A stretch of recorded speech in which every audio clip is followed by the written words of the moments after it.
Merci beaucoup,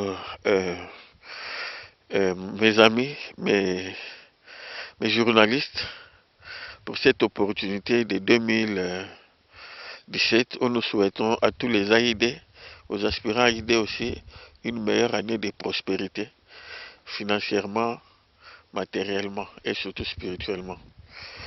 Nous avons fait 7 ans, quand nous avons fêté notre 7e anniversaire. Nous sommes arrivés à la coopérative. Maintenant, cette année, ce sera la 10e année d'Agathe. Et cette année, c'est une année de travail où nous ne serons plus dans les studios pour faire les émissions, mais nous allons être surtout dans des champs. Ici, nous ne sommes pas en Asie, puisqu'on croit que ce sont les Blancs qui font des grands champs comme ça, mais nous sommes en RDC. Ici, nous sommes dans un champ d'un agriculteur indépendant de développement, un grand cadre qui a suivi vos émissions. Nous avons le faire savoir, le savoir-faire, mais vous savez, le faire savoir. Vous nous avez levé au point où les gens sont venus, ils ont appris.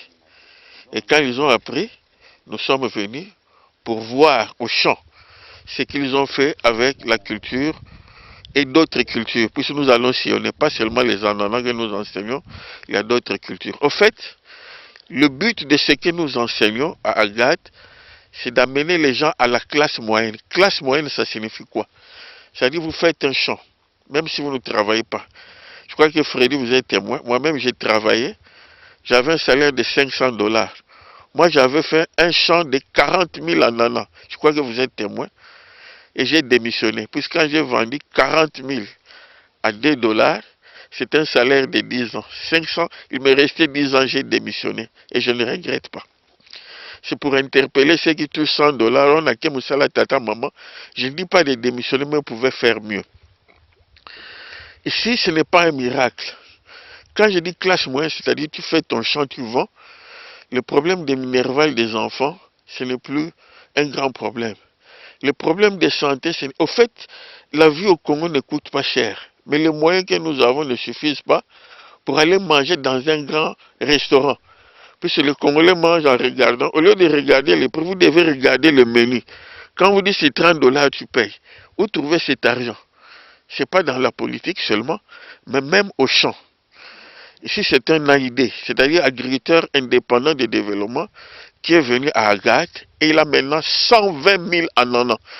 Je crois que ce n'est pas la fiction. Les gens disent que nous sommes charlatans, vous qui nous supportez et nous qui faisons, les gens disent que c'est de la blague. Il y a 2 ans, il est venu à Agathe, il a commencé ses expériences à Kinsuka et maintenant il a 120 000 ananas qui donnent déjà. Alors, vous pouvez dire qu'il a dépensé beaucoup d'argent. Non, nous entrons maintenant dans la formation. Avoir ces grands champs, ce n'est pas un problème d'acheter, c'est un problème de connaissance. Parce que nous disons ceci, quand un Congolais achète un ananas comme ça, il prend ça, il mange et il jette ça. C'est le premier péché. Parce que ce que vous jetez là, c'est au moins 500 ananas qui sont là. Ça là. Ça c'est, on n'a pas appris à l'université, ce sont des découvertes d'Agathe. Je crois que vous nous avez accompagnés dans cela. La tige là qu'on jette,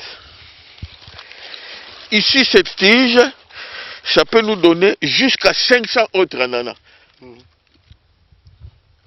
Comment faire? Je crois que je deviens patron, j'ai caché maintenant. Il faut qu'on dise la vérité, puisque beaucoup s'en prennent à moi, même mes professeurs, même mes confrères agronomes. Ce sont des recherches, j'ai écrit ces grands livres. C'est pas moi. Quand Dieu a créé l'ananas, dans les ananas là, il y a des âmes en prison. À chaque œil, c'est pas moi, c'est de la création, mais les découvertes sont nouvelles. Chaque fois que vous enlèverez le feuilles, vous allez découvrir qu'il y a, Dieu a mis des âmes. Pendant que nous mourrons de faim, nous mourrons de faim, il y a des âmes en prison. Alors, quand vous enlevez, comme j'ai dit, vous enlevez, vous arrivez au méristème. Le méristème là, il ne faut pas le laisser. Puisque nous allons mettre quelque part, on ne va pas tout expliquer, puisqu'il faut qu'il vienne à la gare. Méristème, c'est quoi en fait? Méristème, c'est la pierre angulaire ici. Voyez-vous? Et chez toutes les plantes qui ont des feuilles qui s'emboîtent, comme les bananiers, l'ananas, même l'oignon, même la canne à sucre, les tarots, on n'aura pas besoin d'aller chercher ou acheter. Le méristème, c'est comme Jésus. Bien qu'on a enlevé toutes les feuilles, on a décortiqué, ces âmes-là, ces bourgeons vont sortir. C'est ceux qui deviendront des rejets pour remplir. Mais quand on arrive au méristème, il ne faut pas les laisser là. Si vous les laissez, le Saint-Esprit ne viendra pas. C'est pourquoi Jésus est mort. Il faut creuser pour que ces âmes en prison puissent sortir. Et nous les mettons quelque part, c'est ce qui va devenir des rejets. Donc pour un hectare de 40 000, vous n'avez pas acheté 40 000. Si vous me prenez comme expert agronome, je vous dis 40 000 fois $1, tu dois me payer 40 000 $. Mais avec cette méthode, surtout celui-là, il peut vous donner jusqu'à 500. Vous voyez? Donc avec 100 pieds, tu peux faire ça. Donc il n'y a pas à se plaindre pour dire que nous sommes pauvres. Donc ça, c'est la multiplication. Donc tout est possible. Il ne faut pas que Dieu vienne faire pour vous. Dieu a déjà mis les âmes en prison, c'est à nous de découvrir.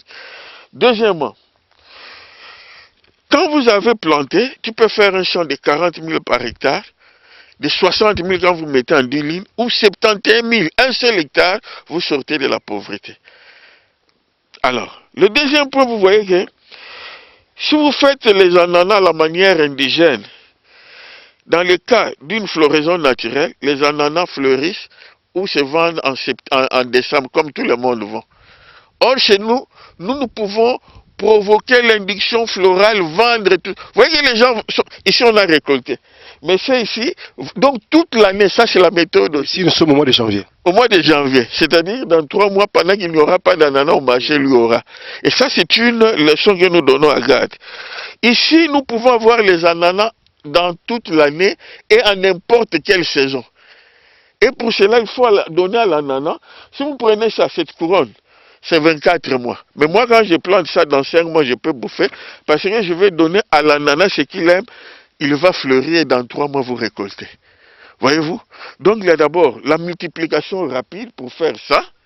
Et ensuite, avoir les ananas au moment, à l'époque souhaitée. Alors, chaque fois que nous faisons une culture, les gens font les ananas 2 ou 3 par champ. Ça c'est la cueillette. Par exemple, si on vient voler les 3, on a au chambas. Mais quelqu'un comme ça, même si on vole 50, il va dire, Père, pardonne-leur parce qu'ils ne savent pas ce qu'ils font. Alors, quand vous faites un travail, vous devez savoir qu'est-ce que vous allez récolter. Même les gens qui m'écoutent ne travaillent pas parce qu'ils ne savent pas la rentabilité. Je prends mon ananas là. Mon cher, amenez-moi celui-là. On va là-bas, non? Oui, on avance. Voilà, j'ai dit, quand nous disons que le travail des champs paye, ça dépasse tout, c'est plus que les gens font mal. Ici, ce côté-ci, il a déjà vendu quand il n'y avait pas d'ananas sur le marché. Et il m'a dit les prix auxquels il a vendu. Mais maintenant, quand les ananas vont disparaître, ce n'est pas moi.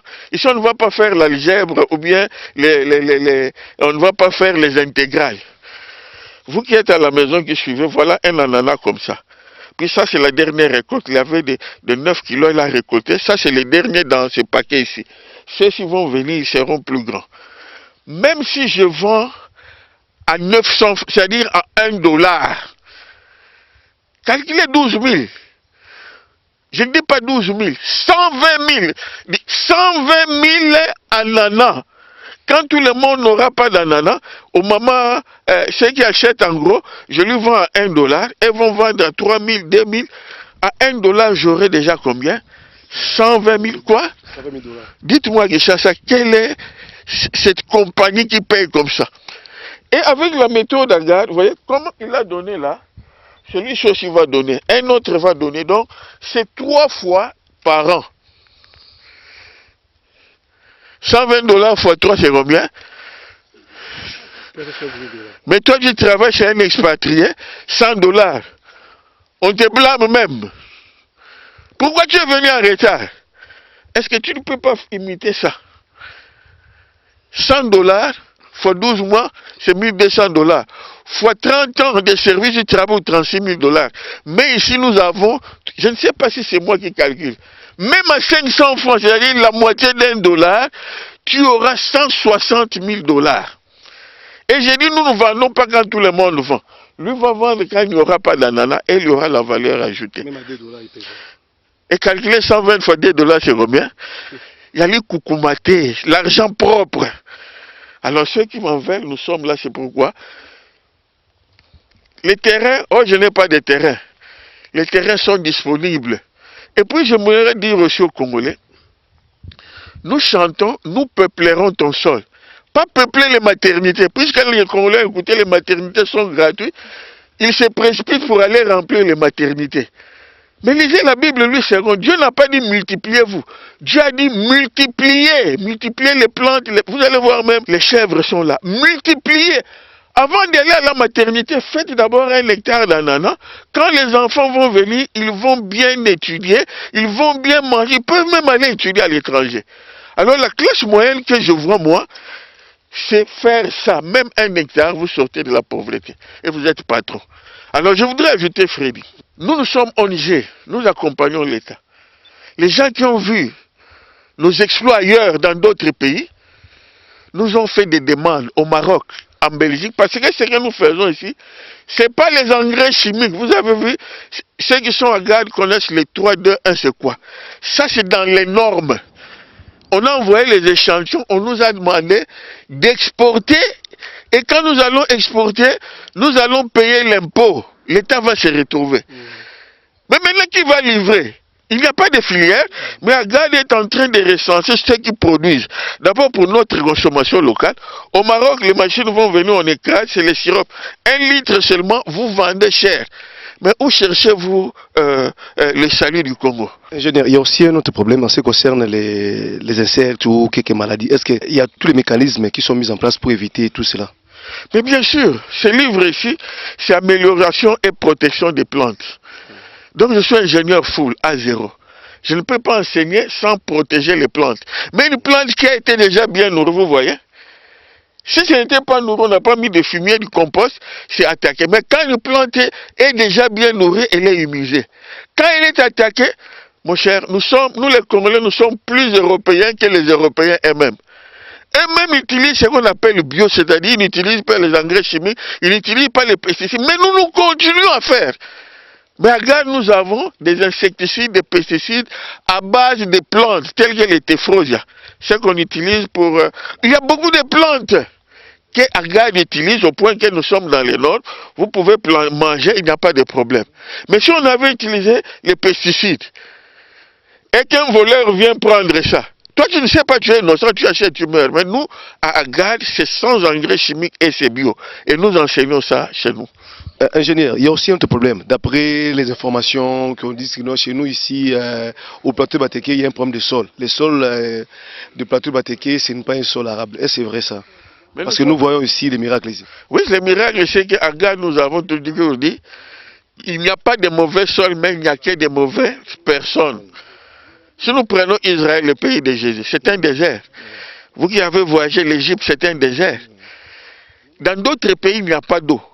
Mais nous avons tout ce qu'il nous faut, ce qu'on appelle l'écosystème. Nous avons les herbes, nous avons même l'eau. Si les Arabes voyaient l'eau à quelques mètres, même à 100 mètres, ils peuvent apporter. Donc nous sommes paresseux, nous ne voulons pas travailler. Donc le sol, c'est comme une femme. Même si elle n'a pas étudié, tu peux la faire étudier, la modeler à ton image. Je vous dis, il y a des pays où il n'y a que le sable. Pas seulement le sable, mais des roches. Donc il n'y a pas de mauvais sol. La preuve est que nous sommes au plateau de Batéké. Et je vous dis que ça, ce sont les derniers fruits de la cueillette. Mais les grands fruits, il les a récoltés. Mais malgré ça, il ne peut pas faire faillite dans ce qu'il a commencé. Et une année comme ça, c'est 15 ans. Et il peut léguer ça à sa postérité. Donc il n'y a pas de mauvais sol. Comme nous avons l'eau, comme nous avons le compost, comme nous avons du fumier, on peut améliorer le sol. Là, à la GAD, il n'y a pas de charlatans, d'après ce qu'on dit. Mais si je vous-même, merci beaucoup. C'est que m'appelle charlatan. Aujourd'hui, je suis allé même à démontrer comment multiplier. Voilà un étudiant à GAD qui a fait, qui est du moins venu prouver que ce que j'ai dit. Et vous-même, les journalistes, excusez-moi vraiment, vous avez souffert pour moi, puisqu'on croyait que vous soutenez un charlatan. Mais quand vous allez commenter, vous allez dire que c'est la réalité. Je ne peux pas faire c'est 2 ans. Et je dis, vous voyez ici, il a déjà récolté. Et un travail de champ, ce n'est pas que chaque fois vous faites sortir de l'argent. Vous faites une fois et ça autofinance. Vous voyez ce qu'il est en train de récolter. Il va faire un 4e, un 5e. Et c'est un baron, il aura une usine ici. Parce que ce que nous prenons comme sucré, on appelle ça sucré. Ce n'est pas sucré, ce sont des colorants. Mais le vrai sucré, le jus, c'est ça, on écrase, vous prenez, vous avez les vitamines et nous résistons. Nous mourrons trop de gens au cimetière parce qu'on ne mange pas bien. Et toutes ces pharmacies, on devait éliminer pour faire des alimentations avec des fruits comme ça. Et à la garde aussi, on dit que non, on ne jette pas tout. Les épluchures aussi ont aussi une grande importance. C'est vrai ça? Mais je dis on ne jette rien. C'est par là qu'il fallait même commencer les changements de mentalité. Vous donnez une mangue à un enfant de l'école primaire, même au professeur d'université, même au député. La première chose, il jette la pelure. Premier péché. Deuxième péché, il prend le noyau et le jette. C'est un péché. Les épluchures là, d'ailleurs ici, cette affaire ici, on peut en faire du papier. Cette affaire ici, on peut faire des sacs. C'est comme les cisailles. On fait des chapeaux Mexico. Cette affaire ici, on peut broyer ça, donner aux animaux. Voyez-vous, comme fourrage. Et cette affaire ici, c'est du compost. C'est ce que vous dites, avec quoi nous pouvons enrichir. Donc, à garde, on ne jette rien, mais tout est recyclé, se transforme.